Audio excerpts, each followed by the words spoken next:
It's Dr. Sarah Larsen here with Charlie Pacello, and we are covering the ego in the Course in Miracles for those hurt by war. The ego is our small self. It's our little identity that we have taken on in this world in order to separate ourselves from everyone else, to have our personal experiences, to have this sense of me that we experience on a daily basis.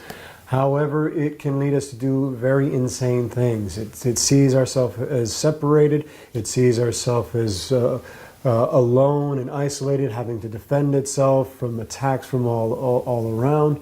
And the ego is filled with pain. It's filled with sorrow. It's filled with grievances. It makes judgments. It does what it needs to do in order to survive. That's the ego's job, is to survive. Now, when we become ego-less, we begin to recognize that the Son of God is one. He abides in Him. He lives in peace. There's nothing to fear. Everything is in harmony, in balance. And this is the place of when we let go of the small self and begin to identify with the larger self. That understanding helps us to recognize that we are not separated. Yes, we have this ego, this personality that enables us to experience what it's like in our bodies, but we are a part and parcel to a much bigger thing, a much bigger self that includes everyone. And what's important about the ego is to understand it is a decision. The ego is a decision that's available to us, as is the Holy Spirit. And when we say the little self or the big self, the little self being ego, the big self being the Holy Spirit, the Holy Spirit is equated to only being the child of God. The Holy, and moment to moment, we can choose with decisions to be the ego or to be the Holy Spirit. And what this means also is to hold ourselves guiltless, to hold ourselves in the understanding that we are the child of the Creator. And as the child of the Creator, we are holy, as is everyone else is holy.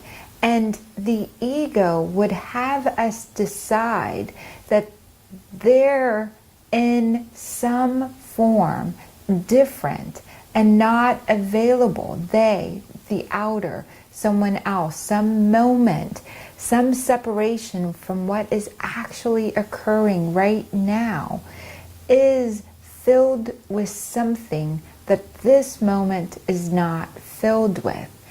And that decision that some other moment has something that this moment doesn't have available to it is choosing the ego.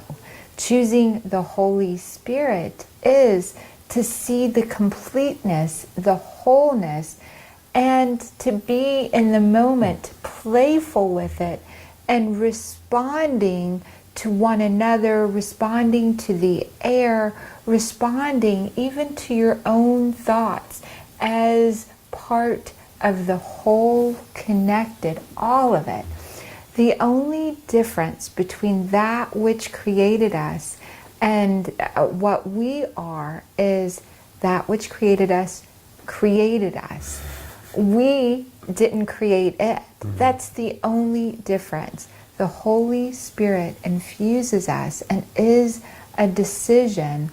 The Holy Spirit sees the ego but doesn't identify with it. And I think one of the things is when we're feeling pain or sorrow or grief, we're identifying with the ego. We're identifying with our ego mind. And when we're feeling joy and love and the exuberance for life, we're identifying with our true essence, the self, the big self that we're talking about. And when we do that, when you're choosing the joy of life, you're choosing God. I choose the joy of God instead of pain. I choose the joy of God instead of pain. And when you're doing that, you're choosing for your higher self. And so this is such a beautiful lesson that we're coming into. The ego right here, to wrap that up, I simply say if I am feeling hurt, if I'm feeling sad, if I'm feeling less than my childlike self, playful, enjoying what is, then I know my ego has been triggered at some level. Pain, a wound, a perception that something should be different. So if I'm offended or if I'm hurt, I know that my ego's been triggered.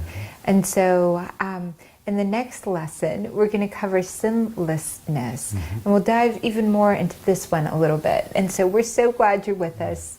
Thank you. Thank you.